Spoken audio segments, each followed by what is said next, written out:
they also really like to play kickball. You can see in the bottom corner, a little boy there with the blue thing on a string. That's a kite that he made out of a plastic bag. And in the dry season, everybody makes kites, and they all go running around and get their kites to fly. And it's so cool, like the coolest thing ever. And every week they have PE class. So you guys have PE, what, 3 times a week? Yeah. Twice for a really long time, and then just a little bit on Wednesdays. In Liberia, they have PE at 8 o'clock on Saturday mornings. So they'll put their PE shirt on and their shorts, and they'll go to school at 8 o'clock on a Saturday to do 3 hours of PE. So they do jumping jacks and running and all kinds of other calisthenics. Sometimes they talk about nutrition, not a lot, and they do their PE 1 day a week, starting in 1st grade. And they also, you can see those guys in the middle there who are playing, they're actually playing rugby. They're on the beach and they're doing a little dance while they're passing the ball. Because the other thing in Liberia is that everybody dances, everywhere. You're waiting for your well water to be drawn, you're doing a little boogie. If you're washing clothes, you're shaking it a little bit.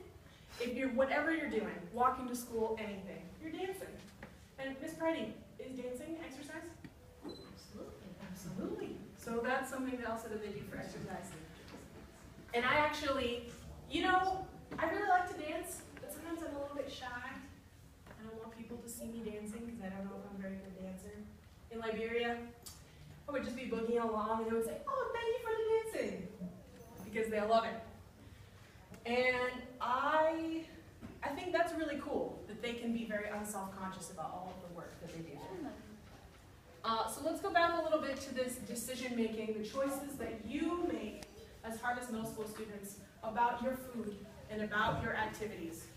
And then I want you to think a little bit about the choices that Liberian kids can make about their food and their activities.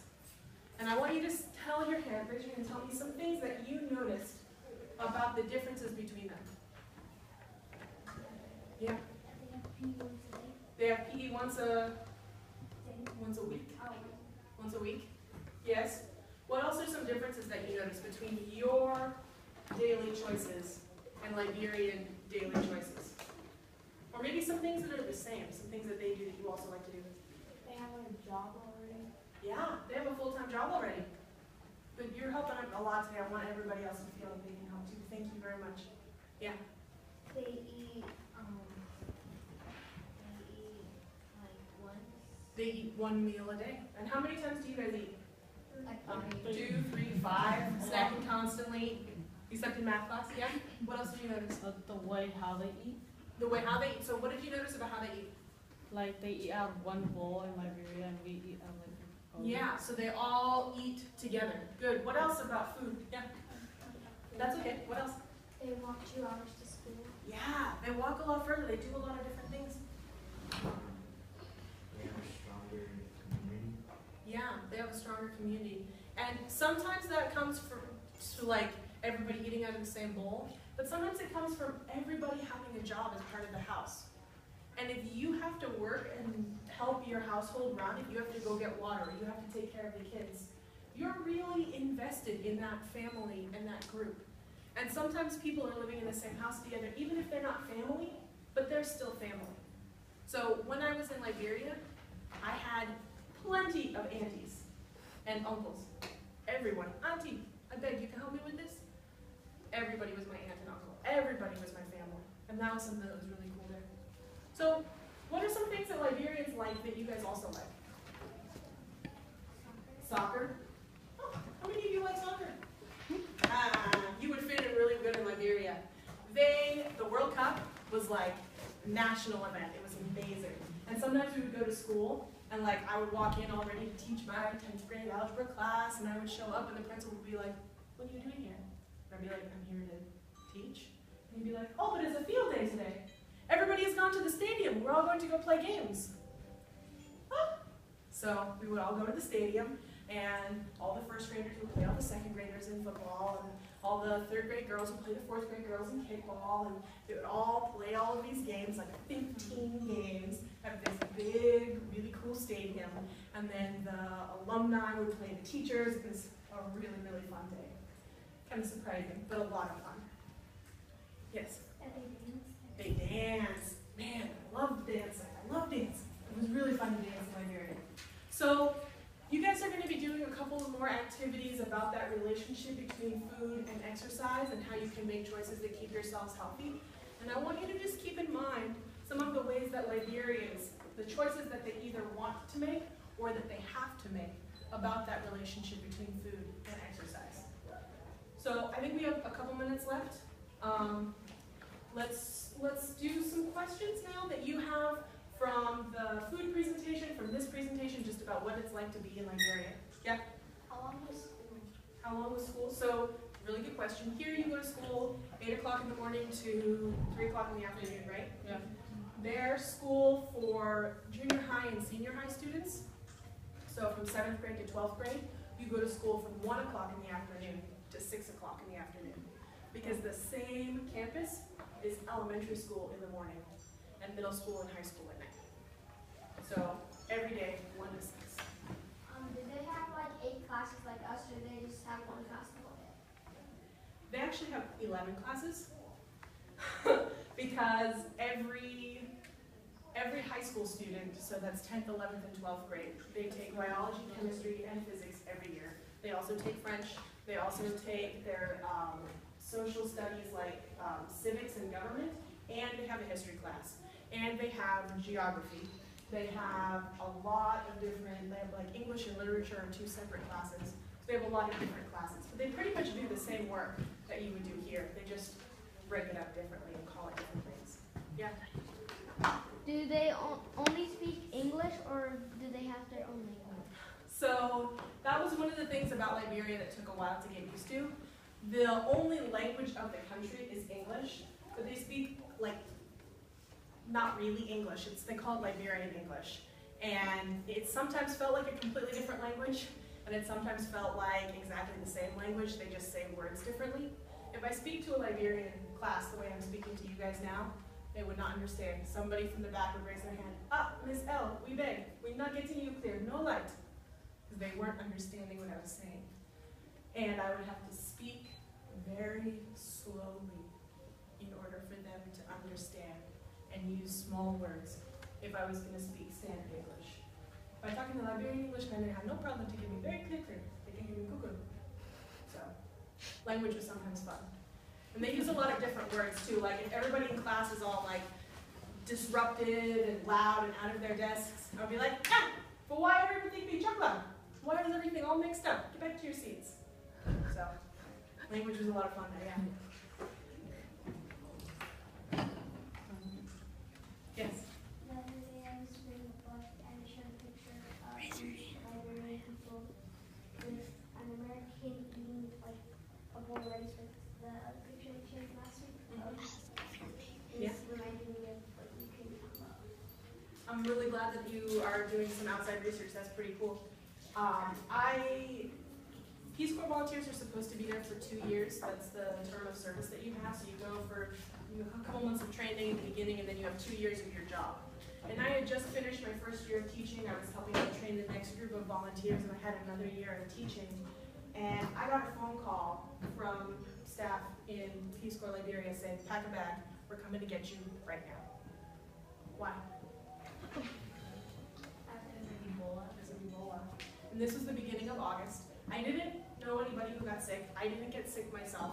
But because the healthcare system and the hospitals in the country were so stressed by all of the people who were getting sick with Ebola, it wasn't safe for Peace Corps volunteers to stay. So that kind of memory of sitting around a bowl of rice with all of my neighbors, the picture that I showed you guys of our last meal that we had together before I left, that's something that I really miss my neighbors and my family a lot there. I don't get to see them.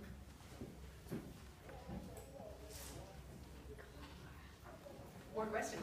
But then about the Ebola and how it's not even close to, it's kind of close to Africa, but it's not that close.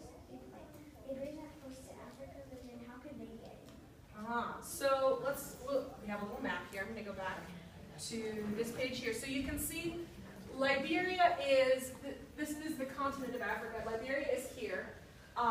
Most of the cases of Ebola since the 1970s when they discovered it have been in this area of Central Africa around the Congo. And because of that, the doctors in West Africa, so Liberia and Sierra Leone and Guinea, these 3 countries right here, they had never seen Ebola before. And part of their nurse and doctor training wasn't how to deal with it if you have a case of Ebola. So the doctors and nurses in the hospitals that first had these cases didn't know what it was. They thought maybe it was Lassa fever, maybe it was yellow fever. They knew it was something bad, but they didn't know exactly how to deal with it.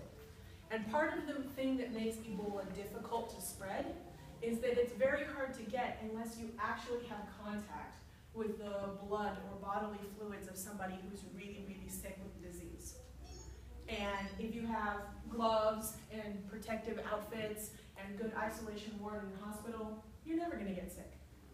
But one of my Peace Corps volunteer friends worked in a city in Liberia that's up close to Boyajima, so up here in the north, touching Guinea. And a lot of people from Guinea came over the border to go to their hospital there because it was a really good hospital. But they didn't have any gloves. So even if you are trying your best to keep clean, if you don't have gloves and you're a doctor treating sick people, you're going to come in contact with some of those bodily fluids. And that's one of the ways that it spread really badly. So when they finally figured out what it was, then they started putting all of these things in place to help take care of it. But then a lot of people were sick, and a lot of people in Liberia and those other countries, because they didn't really know what it was, the people who were getting it were really scared. And some of the same symptoms for the beginning of Ebola are the same as the symptoms for the beginning of malaria, which is another disease that you get from mosquitoes. And that's a disease that everybody gets all the time in Liberia. So if you think you have malaria and you go to the hospital and the doctor maybe gives you an IV of fluids and then says, oh no, you have Ebola, and then you die. My neighbor actually told me that the way you get Ebola is by going to the hospital and the doctor injects you with Ebola, because they didn't really understand kind of how that worked, and they didn't know what it was. So that was something that made the first couple of months that I was there really hard, because I was trying to explain to my neighbors, no, this is what it is. This is how you can keep your family safe. Like, you can always wash your hands. If you have a little bucket of bleach water outside your house, you can just make sure that everybody who comes in is clean. It'll be fine, you won't get it. But it spread really quickly because not a lot of people knew how to treat it, how to deal with it. Yeah? Well, since in Liberia it's not really curable, here in the US, is it? Yeah, so it actually, the way that Ebola works, because it's a virus, they haven't yet developed a vaccine, but just like any virus, if your immune system can fight the virus for long enough, then you'll survive. It's just that if you don't have a very good hospital to go for treatment and you get fluids and all kinds of help to keep your body strong while it fights that virus off, then you won't get to. And in Liberia, they don't have very good hospitals, and they don't have very many doctors. There's 2 doctors for every 100,000 people.